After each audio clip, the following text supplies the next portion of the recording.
Welcome to a day in my life as a graphic designer living in New York City. Most days, I kind of wake up feeling like a ball of anxiety. So I usually start each day by making my bed. So boring, I know, but it's the start of my ritual. It became absolutely necessary for me to start experimenting with routines and rituals in 2022.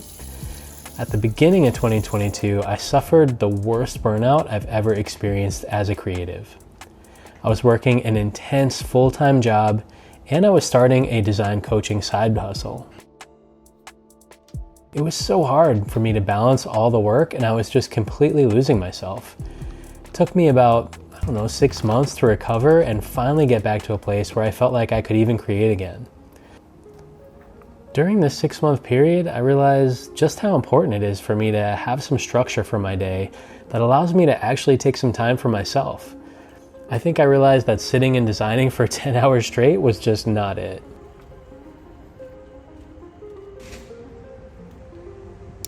I try to go for a walk each morning, and one of my favorite places is the new Northwalk path that just opened up recently on the George Washington Bridge. In addition to these gorgeous and majestic views, I can get some fresh air and I can get some steps in. I'll usually listen to some podcasts, music, or some of my favorite YouTubers.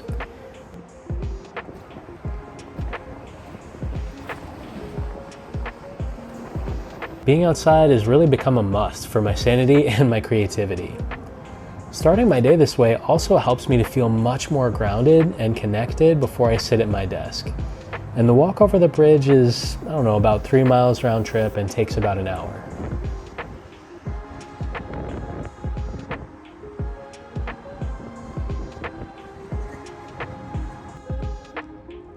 When I come back home from the walk, I settle in for my gratitude circle. Now this is like a 30-minute daily virtual call that has really shifted my overall mindset and outlook on life. Practicing gratitude has helped me to appreciate a lot of the things in my life that I used to take for granted. It's also helped me to just be more present, more aware of how I'm feeling, and it's helped me to form some new connections and friendships.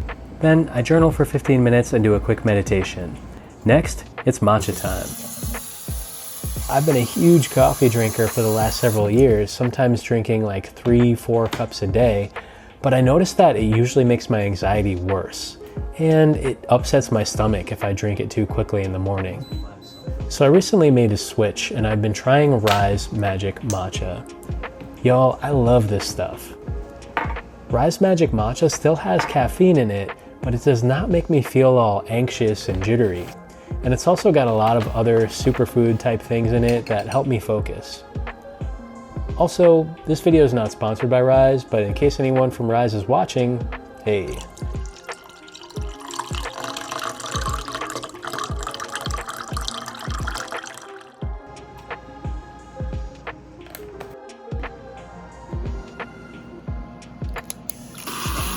Once the magic matcha is ready, I'll put it in my handy dandy ember mug, which keeps everything nice and hot. I'll head over to my office, which I call a clawfice, because it used to be a hallway storage closet situation. We actually renovated it during the pandemic because I was literally losing my mind having my desk set up next to my bed. It's a small space, but I definitely needed that separation or I'd probably lose it all over again.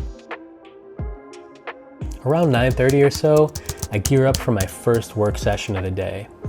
I like to start out by just kind of going through my emails because it helps me get prepped for the day and I can follow up with clients.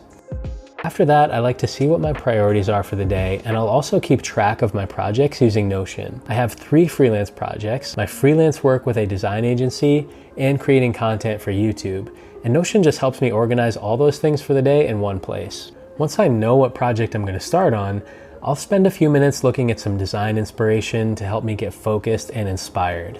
This morning I needed to cram in a quick concept for a new client who's an independent filmmaker, and he hired me to create a poster for his new documentary. Now this film is about the war in Ukraine, so it's pretty heavy. It's a powerful and emotional look at real families and the freedom that they're fighting for. My client actually spent almost 2 years over there shooting the film and actually living in Ukraine, so it's really exciting to help with the key art and the visuals for this project.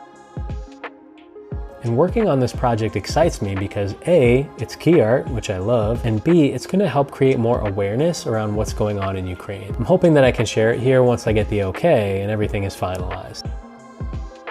I found that I really enjoy working with independent filmmakers, and I've worked with a few at this point.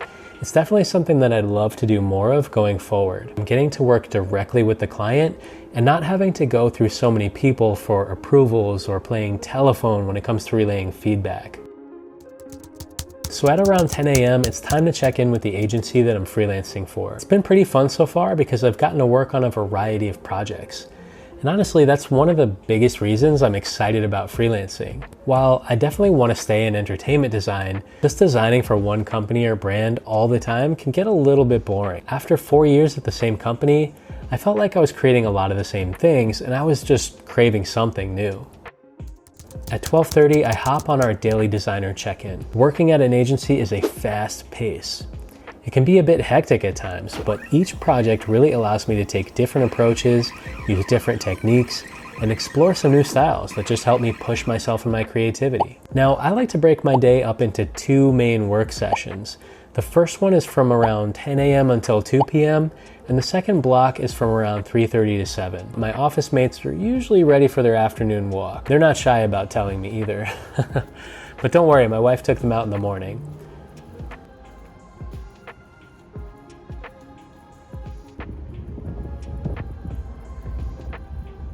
Sometimes I'll grab a coffee, and this one here is a delicious mint coffee, which is actually really good. Scheduling my day like this has really been helpful for me because it gives me a chance to get away for a bit in the middle of the day. And that's actually the time when I come up with some of my most creative ideas. It's funny, my best ideas will usually come to me when I'm not working, so I think it's important for creatives to make time for themselves throughout the day so they can do some type of activity or even just taking like 30 to 60 minutes for a hobby or anything that you enjoy. Working from home can obviously be stressful at times, so I like to squeeze in a quick workout, maybe for an hour or so, just hopping on the bike and doing a little bit of cardio, moving my body, or doing some type of resistance training before I get back at it.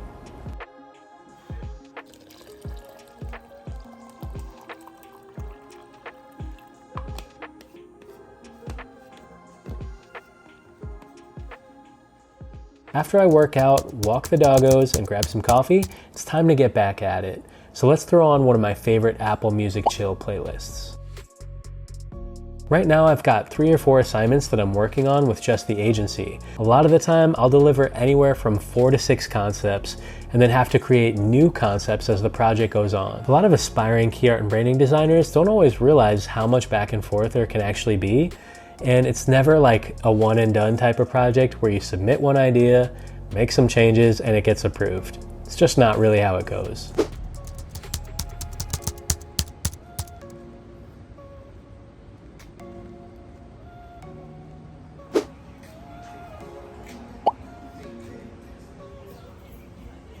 As the day wraps up, I'm pretty much tapped out, so I'll take a break around dinner time and make a drink or open a bottle of wine. So real talk, I'm still pretty new to the whole freelancing full-time thing, but as I work on building my design business, I'm just now starting to understand what feast or famine really means. Right now, things are honestly better than I thought they'd be, but I could honestly do with a little downtime or a vacation. I just feel like I can't really take that time off yet though, because I don't know when the work might dry up. To keep meeting potential clients, I've been spending at least 30 minutes or so each night networking on LinkedIn.